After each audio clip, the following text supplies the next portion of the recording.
Thank you all for joining. This is the first webinar in our latest autumn-winter series. Just a couple of intro points. If you have any questions, could you please put them in the Q&A box, and then we can address those at the end of the session, or we can follow those up via email. And an email containing the recording, the slides, and a feedback form will be circulated over the next few days. And the recording will also be available on our website and YouTube channel. I'm Charlotte Mackenzie. And I'm Jennifer Young. And we're going to be presenting this seminar or webinar this afternoon. The focus of the webinar is going to be on contact post-adoption. Jennifer is going to talk briefly, firstly, about the law. Then I'll be looking at the current practice around, in particular, letterbox contact. We're going to take you through some of the recent research which considers whether letterbox contact in particular is fit for the modern world. And then finally, we'll look at some of the recommendations for how we can adapt our practice going forward to better meet the needs of adopted children. Okay, so looking first then at sort of the statutory framework around contact as it exists at the moment, and that's set out in section 26 of the Adoption and Children Act in respect of placement orders, and that's set out there. And then on the next slide, we've set out section 51A of the Adoption and Children Act, which sets out the law when an adoption order has then been made. In short, I think it's very difficult to make such an application, certainly after an adoption order has been made, and it's not, and I've certainly not come across any kind of order being made in that context. It certainly doesn't seem to be expected when local authorities are formulating final care plans. The test that the court applies when a family member applies for leave, because of course you'll see from that section that they would need leave to make that application, is that they have to satisfy the court that any decision of the adopters to oppose contact is sufficiently contrary to the best interest of the child or sufficiently unreasonable to warrant the court overriding the discretion concerning contact conferred on adopters. So the onus is obviously entirely on the adoptive parents in that context as to what they think is best for the child and the decisions that they have made in respect of that child's welfare. So that appears to be the current status of the law, but as we'll go on to look at, that doesn't necessarily accord with some of the research that has now been done in respect of what may in fact be best for children in that context. So looking at current practice, anyone practicing in this area will be familiar with final care plans, which usually recommend a reduction in the existing contact arrangements being reduced, a suggestion of a wish you well or a farewell visit for the parents, and then for letterbox contact to be established, which essentially means that parents can write normally once or twice yearly, maybe sending photos themselves or small gifts, and that's really the plan for the child if they are 2 years old at the time until they are 18. There isn't a sort of, well, certainly in my experience, you don't see care plans, I think Jennifer has the same, that set out a review of that contact at any point. I mean, I don't write letters really to anyone. I don't know about Jennifer. You know, for most of our clients who are vulnerable, they may well have issues with reading and writing anyway. The idea of writing a letter once a year can be something that creates quite a lot of anxiety. There's a case we've referenced on the slide, WeBe, where they reference, both the judge and the president both referred to recent research about open adoption and emphasise that it should be looked at by social workers and experts in terms of the welfare issues around contact in each particular case, but went on to state that the law remains that it will only be in an extremely unusual case that a court will make an order stipulating contact arrangements to which the adopters do not agree. And that's an issue that often becomes clear in oral evidence. So when a social worker is giving evidence and you're asking about the analysis of why letterbox contact meets the need of that particular child, you will usually hear along the lines of, well, it could risk unsettling the placement, the adopters might not be keen on it. Actually, what we're going to go on to discuss is that the recent research shows that letterbox contact can have the opposite effect. It can lead to placement breakdown, particularly as adopted children grow up and are in their teens.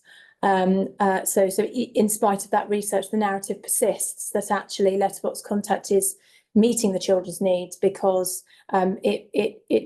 it doesn't unsettle the placement. I think Jennifer's just going to speak briefly about her experience from a local authority perspective. Yeah, I think the reason that bullet point is in there is because I tend to represent local authorities more than Charlotte does, and she does more parent work than I sometimes do. Certainly that is my experience of reading final care plans and listening to social workers' evidence. I think there are potentially a number of reasons for that. I think a lot of this research, as we'll see shortly, is quite recent, and therefore I may not have made its way into general social work practice. And I think also because of the delineation of roles of social workers, perhaps the social worker in proceedings doesn't deal with the adoption and what happens after the order has been made for that child. But yes, certainly the evidence is often that there will be an exploration with any prospective adopter as to whether or not that contact should take place. But I think the priority is often finding an adoptive placement. And of course, that is something that needs to be balanced as against the welfare benefits of there being ongoing contact. But I certainly, in my experience, I have very rarely, if ever, seen a care plan where there is a specific plan for direct contact after an adoption order is made. And similarly, in terms of support for birth parents, which is something that Charlotte alluded to, and their ability to engage in letterbox contact, there often isn't anything beyond the normal provision for there to be assistance from Bernardo's or similar. So I think, yeah, both of our perspectives in practice are similar in that regard. The next slide here, we've just set out some sort of general research findings from recent surveys, it seems that there is support for direct contact post-adoption to be the standard practice if it is deemed safe.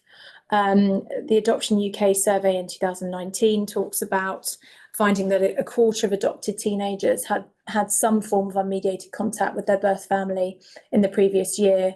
And that's something that we'll touch on later, which is if there isn't a direct contact or some sort of contact plan in place outside of letterbox contact, or indeed a contact plan that is reviewed as a child grows, that by the time the child reaches their teens or the age where they're able to access social media, that actually the danger is that there is this unmediated contact that takes place. Again, a range of research has found that most letterbox arrangements were inactive even by middle childhood. Many had stopped working early on or had never begun. And again, we've referenced there that it's for many reasons, but that includes literacy challenges, emotional stress, and it can just be hard to start that process and to sustain those positive exchanges over time, particularly with younger children. We've referenced as well research by Professor Anna Gupta, which suggests that many adopted children will want to know about their birth parents at some point in their lives. And she makes the point that if formal processes for contact are not in place or they're not working, then children are going to take that into their own hands. And again, that is something that is borne out by all of the research in this area. Again, this study from the University of East Anglia, which followed adopted children over a significant period of time and monitored what had happened with contact, also found that, again, letterbox contact often stopped and certainly decreased over time, finding that 1/3 of young people were no longer in any kind of contact with their birth relatives. But again, identified that, in fact, sometimes there was an uptick in contact towards a child's late adolescence when they had access to social media and the internet. And again, it was identified that that could, while sometimes positive, could sometimes be unhelpful and could potentially destabilise a placement. What that study found was that where adoptive parents maintained open communication with the adopted child around social media and communication with their birth families, they were better prepared to deal with that contact when it took place. And I think that is again a theme, the openness with children about what their situation is as an adopted person and what is expected in terms of contact with the birth family was helpful. And something that this study particularly noted, and we'll return to it when we look at an article that was published recently in the Family Law Journal. What it noted was that the success of contact often actually was premised upon the relationships between the adults who were involved, and we'll deal with that more shortly. It also set out at the bottom of that slide there some of the benefits of contact that young people said they had felt they had experienced from direct contact taking place. And again, this report from the House of Lords in 2014 also found that the current system of letterbox contact was outdated and warned that, again, their failure to modernise that threatened to undermine the system. It made recommendations digital communication, which again have been dealt with in more detail by some other studies, which I think Charlotte is now about to talk about. So we've referenced here a report from the Nuffield Family Justice Observatory, which has a lot of great information on this subject. But their consultation, which they completed in August 2021, looked at, alongside consulting with birth families, adoptive families, and young people, local authorities, adoption agencies, and adoption connections projects. It looked at what a digital letterbox contact might look like, and essentially ran a digital pilot. We just set out there some of the learnings from that pilot. So firstly, that any digital contact tool needs to accommodate the diverse needs and user experience of parents and children, providing different formats in a safe and manageable way. So again, accessibility is the point that we've already touched on there. And before building a new system, allowing enough time and resource for user testing and considering long-term development. It's also important from their perspective for digital systems to build on best practice, not to replicate existing weaknesses of the letterbox system. So there should be flexibility around whether moderation is required, how it's managed, and a review process essentially. And they set out that there should be a set of guiding principles, open standards, and metadata for national and international digital contact systems, so that local agencies can benefit from that. And again, we've put the links in for these reports because they are worth reading to really get a sense of how current practice is so out of date and how we can potentially move forward, particularly from a digital perspective. And then we've referenced here the President's Public Law Working Group Adoption Subgroup and their interim report from September 2023, which makes recommendations. There is going to be a further report, but currently it looks at essentially a tailor-made approach to the issue of contact for each adopted child, and that the issue of contact needs to be actively considered throughout the child's minority, not only before the adoption order is made. It also looks at the full range of contact options, including digital options, being actively considered by professionals and the court during care and placement proceedings, rather than being dealt with by the assumption that contact will be via letterbox only, which is often the current experience. They don't suggest that contact orders should routinely be made in the face of opposition from adoptive parents, but they think that opposition will be much less likely where adoptive parents are given a thorough understanding of the child's needs right at the start, and they're given the right support.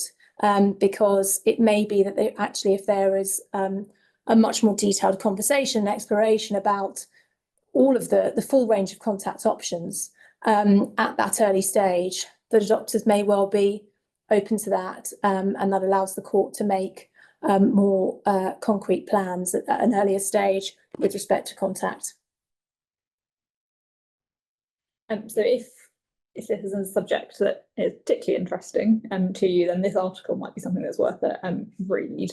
It's written with a focus on the research that the University of East Anglia has undertaken, and sets out some of their conclusions and recommendations going forward for post-adoption contact. It summarises much of the research that we've already referred to in this seminar, and it as I say, makes a number of recommendations. It notes again that something I think anyone who practices in this area will be well aware of, that adopted children often, and very often I would imagine, have far less contact with their birth families and other important people than their siblings, for example, who may be in long-term foster placements or special guardianship placements. And that, I think, is something that is often referenced in social work evidence around then what should happen in terms of sibling contact if siblings are seeing parents. And that is sometimes has a knock-on effect essentially on a sibling contact proposal, if they're considered there shouldn't be contact between birth parents and adopted children. It notes that there are both practical and also emotional difficulties inherent in letterbox contact. So not only is it probably quite difficult to sit down and write a letter, knowing what to say is often also quite difficult, and not, for example, knowing enough about a child to be able to write to them in a meaningful way can often make it more difficult to actually undertake the exercise. And that's one of the reasons that it doesn't continue. So it does note that there can often be similar issues with direct contact if that takes place in a more formal setting and only takes place once a year, because again, if there isn't that relationship built up, certainly between the adults who are involved, but also between the person with whom the child is having contact and that child, that can also be difficult. And that, I think, is though an issue that is quite often addressed when children are having less frequent contact with parents when they are in long-term foster care or similar. And one of the main focuses of that research is that there needs to be attention paid to building a relationship between the adoptive parents and also the birth parents, and suggests that there could be more contact between them as well as with the child, so that there is that stable base there for that contact to be built upon. And it makes some comments about whether or not there is a role for professionals or whether that could be something that's done more organically. It notes, as all the other studies do, the impact that there is on adopted persons when they do not have that contact. And I think this reference on the next slide, if Charlotte, thank you, is to someone I think who's probably much older because of the fact that they didn't know that they had a brother, it would seem, but that they said that that was a very real wound for them, that they are not sure will ever heal. And of course, that would be a really significant thing to find out that late in your life. But I think the same could be said of not having those relationships, even if a child knows that they do have those siblings. And particularly, of course, I'm sure that everyone, again, practicing in this area will have come across cases where younger siblings are placed for adoption when they already have an established relationship with their older siblings. And it notes that it describes the losses in those cases as ambiguous, which I think is a good way of describing that, because they perhaps adopted children won't know what, in fact, that they haven't had. And some of the narrative around adoption is also challenged in that article, talking about how actually if a child is feeling those losses in a way they can't quite articulate, if they are then told that they have been chosen or are lucky or are special, then that might jar against that slightly, perhaps. It sets out that, again, the benefits to direct contact, which I won't address in detail at this point, but again sets out how there are benefits to having conversations and being open around these topics with not only adoptive parents but also with prospective adopters.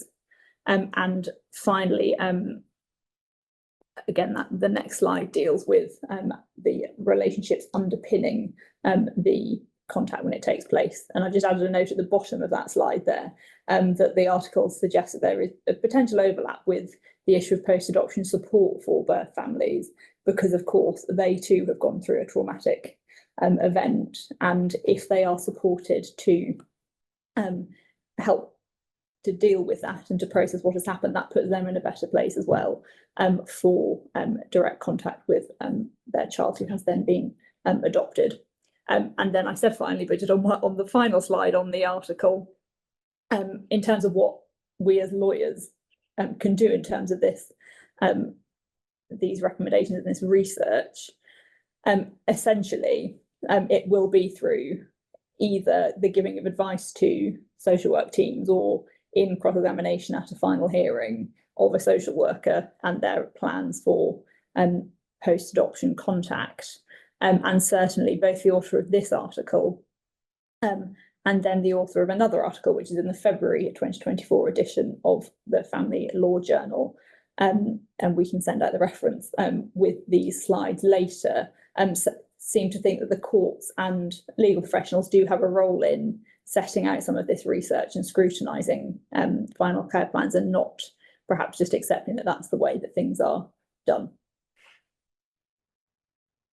And that takes us on to how we can adapt our practice to reflect the research that we've just covered.